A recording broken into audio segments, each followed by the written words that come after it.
I've been playing an absurd amount of Disney's villain-infused board game, Villainous, lately. And when I say an absurd amount, I really mean it. I've gone off the rocker with this game. Play sessions have routinely spiraled into the 3 a.m. territory with tons of close games, and I've enjoyed almost every moment of it. The game infuses the personality and appeal of every Disney villain it presents in an incredibly intelligent way, making every character feel distinct and true to their own personalized ambitions. Mother Gothel stands as a personal favorite of mine because, Tangled's the best, but almost every character is worthy of praise. It's ludicrously fun.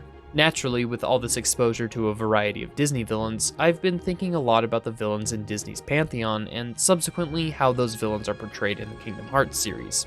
I, like many others, found an initial interest in Kingdom Hearts because of its relationship with Disney. Because of this, I've always preferred when Kingdom Hearts really leans into the Disney side of things. KH original characters have their own charm and rightfully stand at the center of the game's overarching storylines, but for me, they can never live up to the Disney characters, most of which played a larger role in my childhood and typically have more fleshed out characters than what's presented in KH. And that goes for the villains as well. My personal favorite entry in KH is the first, and a large reason for why I hold that opinion comes from how Disney is integrated into the overall story and feel of the game. This applies especially to the antagonists. KH1 had an interesting approach to villains. Instead of establishing an original villain at the start of the game, minus the quick run-in with Ansem in the cave on Destiny Islands, KH1 instead introduced the Heartless and made them exist under the control of Maleficent. This clever utilization of Disney helped to infuse the relationship between the Disney framework and the original creation Squares wanted to introduce. Of course, Maleficent wasn't the one actually pulling the strings, despite her belief she was doing so, but there's still a decent chunk of the game where Maleficent truly feels like the main antagonist of the story. And Maleficent wasn't alone either. Her fellow Disney baddies stood right beside her in the shadowy Council of Villains. This council consisted of Maleficent, Hades, Jafar, Oogie Boogie, Ursula, and Captain Hook, all of whom were dispatched by Sora throughout the game. Their conspiratorial meetings always sparked intrigue and made it feel as though you were playing a large part in dismantling this evil organization, while simultaneously being unaware of their overall goals and methods. It was awesome, to say the least. It really sold you on the idea that these guys were important, and they were, until they weren't. Nowadays, Disney doesn't hold nearly as much of a foothold in the series narrative, which I've always lamented. I understand the difficulty of making the Disney stuff feel somewhat important, as the narrative beats overshadow the scope of what Disney presents or allows, but I still wish there was a way to combine the two together in an interesting and believable way again. I find it highly improbable that the Disney Villain Council will ever return to its true glory, but it's something I wanted to think about regardless.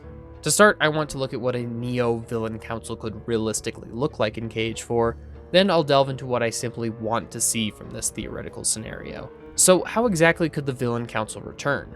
Well, Maleficent and Pete are still scrounging around, apparently looking for the elusive black box that's seemingly an important keystone to the upcoming Lost Master arc.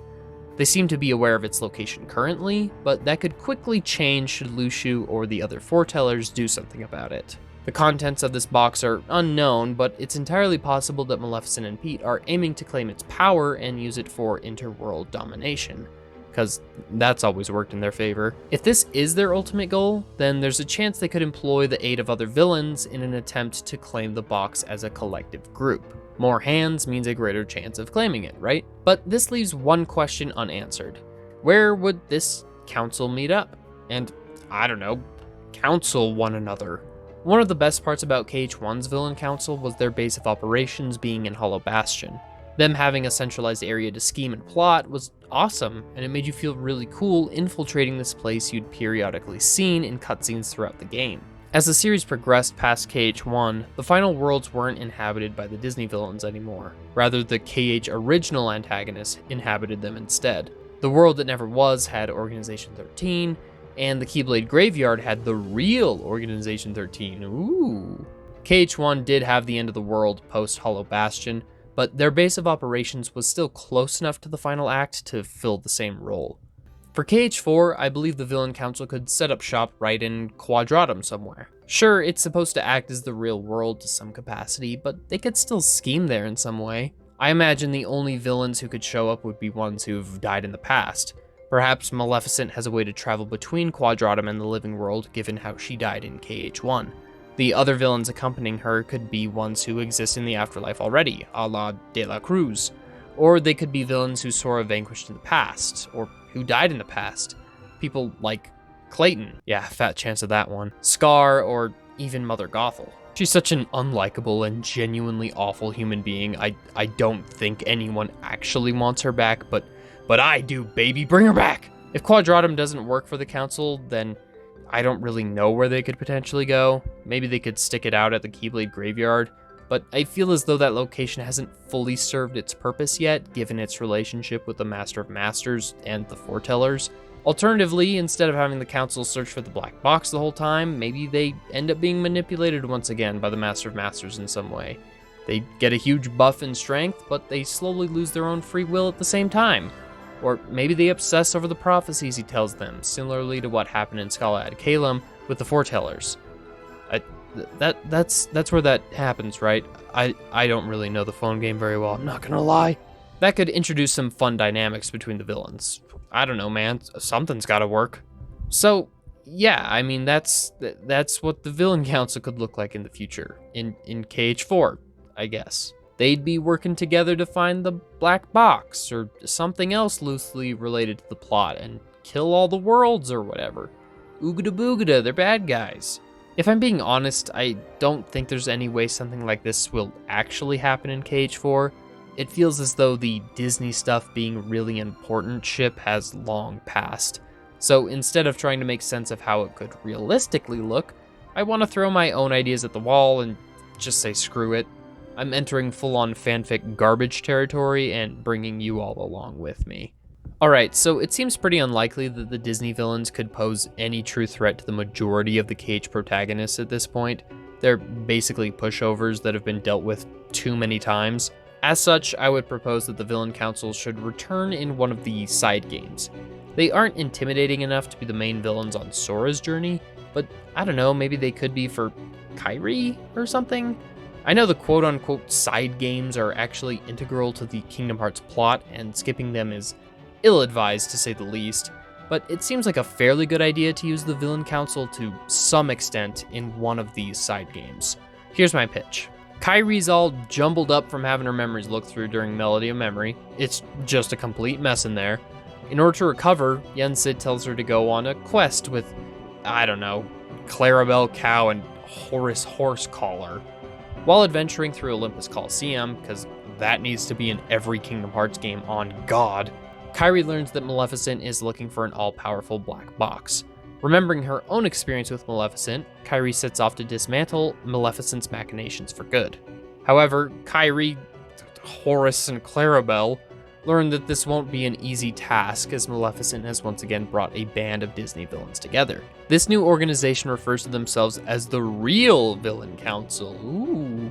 They consist of Maleficent, Dr. Facilier, Yzma, Ratigan, Gaston, Prince John, and goddamn Darth Vader. God, that would be so stupid but so fun. Just imagine Ratigan standing on Vader's shoulder, talking crap, and Vader just responds, "Do not speak ill of me, rodent." After learning about and potentially even meeting this new council, Kairi sets off on an adventure to dismantle all of the villains and prevent Maleficent from recovering the Master of Masters box.